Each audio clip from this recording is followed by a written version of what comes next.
We are back in your life, and today we are talking about the asset that has outperformed the share market that you must need to know. Michael, there's a lot of alternative investments out in the market, but my goodness, Pokemon cards are going crazy. Who is your favorite Pokemon? Good question. Did you watch Jigglypuff vibes? Oh, absolutely. Yeah. I remember it was very big when I was in primary school, and it got to the point where people were trading cards, and you weren't allowed to trade with the people in year one anymore because you just wrote them off. Yeah. There was a ban. Stand over these juniors for their Pokemon cards. Yeah. How about you give me that Charizard? Man, that is the mean streets of Remuera. I do have a favorite Pokemon. Actually, to be honest, I can't even remember them anymore. Definitely into it when I was a kid. Had the Game Boy with the game. That was legit. That was good times. Yeah. Good times. Jigglypuff. You a Jigglypuff guy? No. You feel like I don't know what to do. I don't know what to do with that. I will make sure to pop in the comments what your favorite Pokemon was. So the background of the story, and then we're going to talk about some other alternative assets, is myself and Ash, one of our financial advisors, was meeting with a client the other day, and we were reviewing his financial position. And there was $45,000 worth of Pokemon cards in his asset table. I've been doing this for a long time. Never seen that. I was like, this is the first for me. Yeah. So I did a little Google, and I was like, Nerds with money, yeah. Yeah. I was like, how have Pokemon cards been performing? And so the S&P 500, just as a reference point, is up 483% since 2004, which is a pretty good return. You'd be pretty happy with that. Pokemon cards, Mike, are up 3,800% over the same time period. So probably like an 8 or 9 times more than the share market, which has been crushing it. The nerds are making some money. Yeah, they are, right? But alternative asset classes do outperform some more traditional asset classes on a pretty regular basis. The thing with them, though, is they're not all the same. And each, you could have one Pokemon card, another Pokemon card, it's not like buying the S&P 500. And yes, there are different stocks, and yes, they will perform differently. But it is such speculation for almost no underlying value, right? A Pokemon card is not delivering you any value. It is not making a machine. Yeah. It is not making a machine. You're trading on speculation, scarcity, and kind of like the fool fallacy. Mike, do you know how much money is in war? Like Pikachu, Pokemon, that's all they're doing. They're going to battle every day, and you're going to have the right Pokemon on your side when you go to that gym to catch them all. Like I said, the fool fallacy, right? Which is basically, I'm going to buy this, but there's a big of a fool behind me who's going to buy it for more. That's pretty much everything in life, really. Yeah. You did talk about other asset classes. We did that very cool set of reels with Dave Nash at the wine room. He talked about the performance of some of those bottles of wine, which, definitely outperformed the S&P 500. Yeah, wine, art, like baseball cards, like coins, there's all sorts of stuff in terms of cars, Birkin bags. If you compare Birkin bags to the S&P 500, since the 1980s, the S&P 500 has gone about 10% a year. Birkin bags have gone up 14% a year, which is 40% more than the S&P 500. So I guess the thing is though, you risk going into that tulip bubble or that kind of tulip hysteria where actually NFTs are a big one, right? You remember NFTs?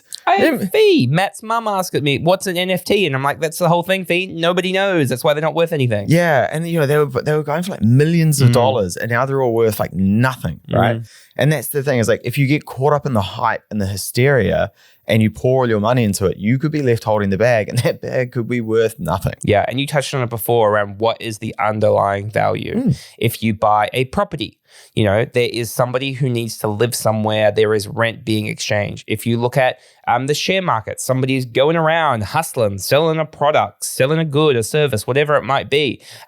There is something happening. But if you are just holding something going oh yeah, makes sense, this goes up over time, but you can't give me a reason why, which is probably why, in terms of the discussions with Bitcoin, etc., you kind of go around in circles a little bit. There's just risk. Yeah, the other thing is a lot of these assets don't provide you with kind of the traditional things you would get from another asset class, dividends, cash flow, rent, something like that. So you're basically spending the money, hanging onto it, and just hoping that, I don't know, maybe for nostalgia's sake, this Pikachu Gold Edition is going to go up 5,000%. Yeah. And how do you value it?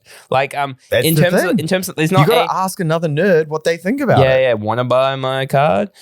There's no, it'll do 12% more damage than your card.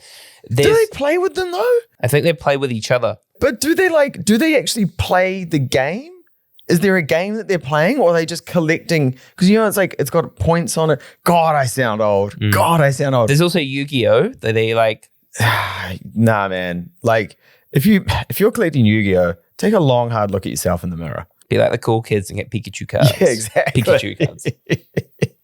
But like, do they actually play the game, or do they just like collect it? Because there's like Dungeons and Dragons. Is it the same as Dungeons and I think Dragons? it's like games. Right. Okay. Yeah. I think the other bit is super hard to value. Like, there's not like there's a Pokemon ETF, although that would be quite cool. If there's something I could get behind, a Pokemon ETF probably. Are you sure there's not a Pokemon ETF? I checked. I Okay, checked. cool. Yeah. So there's no Pokemon. There's no like, there's no exchange for this stuff. And like the difference between, like, I think you get the pack of 10 cards and the average one's worth like 30 cents. And then every once in a while you get one worth $1,000. So it is essentially just a form of gambling when people buy a pack of cards, they're hoping to get rich quick. How does that work though? Because wouldn't you just like, if one in every pack is worth $1,000 roughly, or I know what you're saying. I know what you're saying. Yeah. Like, surely they just print more cards.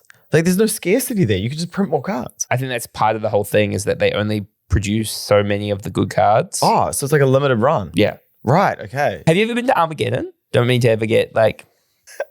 Have I ever been to Armageddon? Once. Yeah. Because it was on the like Altair Center ages ago. Can't remember why I went. It was for something really specific. It was a girl, wasn't it? What girl is it at Armageddon? I can think of a few reasons why I would go to Armageddon, to be honest, Mike.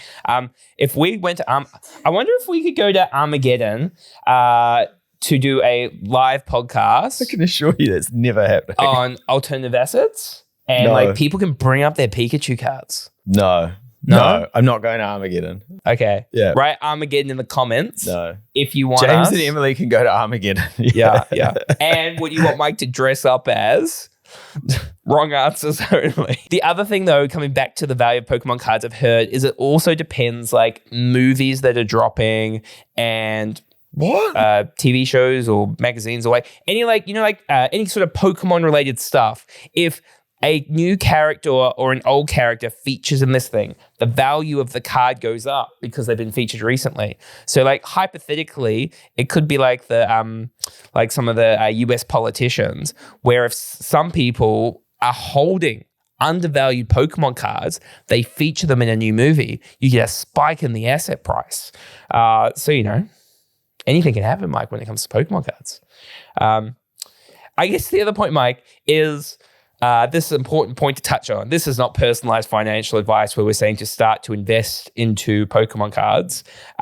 Easy to look back at the 3,800% return and say, we should have invested. Should people sell everything? I know you've had people sell houses before to go all in on certain assets. Should these people sell everything? Yeah, sell everything and go into Pokemon. Yeah, look, you know what? It's important for people to have hobbies, right?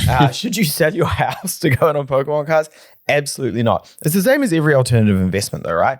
Highly speculative, highly risky, could be worth something, could be worth nothing. It's probably rife with scams as well. That's the other thing. Like when we're talking about how hard is it to value something, how hard is it to verify something's authenticity?